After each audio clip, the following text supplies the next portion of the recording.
Bonjour à toutes et à tous. Aujourd'hui, nous continuons notre coach du jour tiré du livre Courage. Notre imagination nous joue des tours, se rit de nous et nous emmène parfois très loin.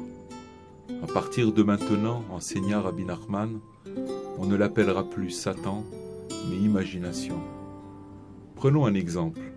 Telle personne, malheureuse en ménage ou en famille, en proie à des difficultés matérielles ou à des ennuis de santé, que Dieu nous en préserve, se sent, de par sa situation, incapable de réagir.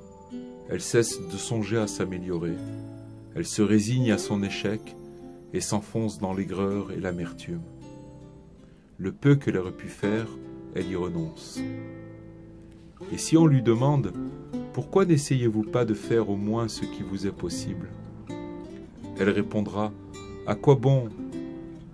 Si tous ces soucis ne m'avaient pas accablé, j'aurais pu devenir quelqu'un, développer ma personnalité.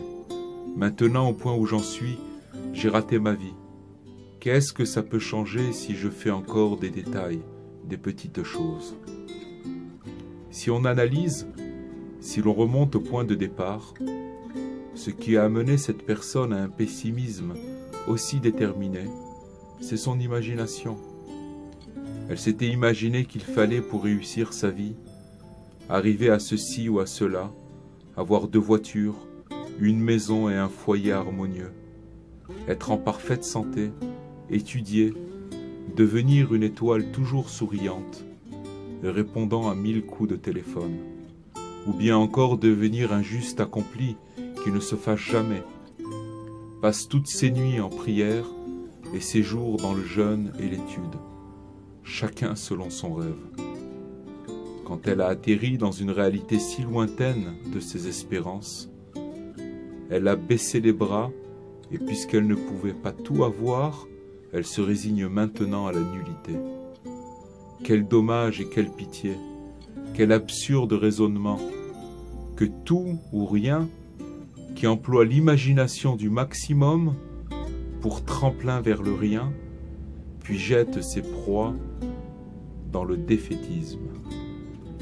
Pour nous guérir de cette plaie ou nous en prémunir, écoutons ce que dit la Torah.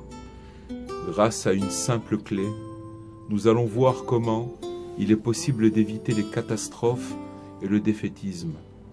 Là où tu es, c'est là où Dieu t'a placé, pour le servir avec tes moyens et dans ton contexte précis. Tu voulais devenir un géant, un riche, un savant. Si cela doit se produire, Dieu t'y conduira. Suis cette directive et tu parviendras à ton but. Mais si Dieu en a décidé autrement, à quoi servirait de forcer les choses? Pour le bien de ton âme et les réparations que tu dois faire, il t'a placé dans une situation sans richesse, sans grande sagesse ou encore sans force, précisément pour que tu te relèves. Et tu y parviendras en acceptant que ta situation est voulue par lui pour ton vrai bien. Si tu as la sagesse de chasser tes chimères tout en gardant l'espoir et de tout reprendre à la base, de là où tu te trouves aujourd'hui, tu découvriras près de toi des ressources inestimées et inespérées. Alors, le peu ou le plus que tu pourras faire aura un goût de paradis. Un jour, tu seras surpris par la fortune que tu auras accumulée grâce à ces petites économies. Car si tu suis cette voie, tôt ou tard, tu te rendras compte que tu as vraiment réussi ta vie. Il n'y a rien d'autre que lui.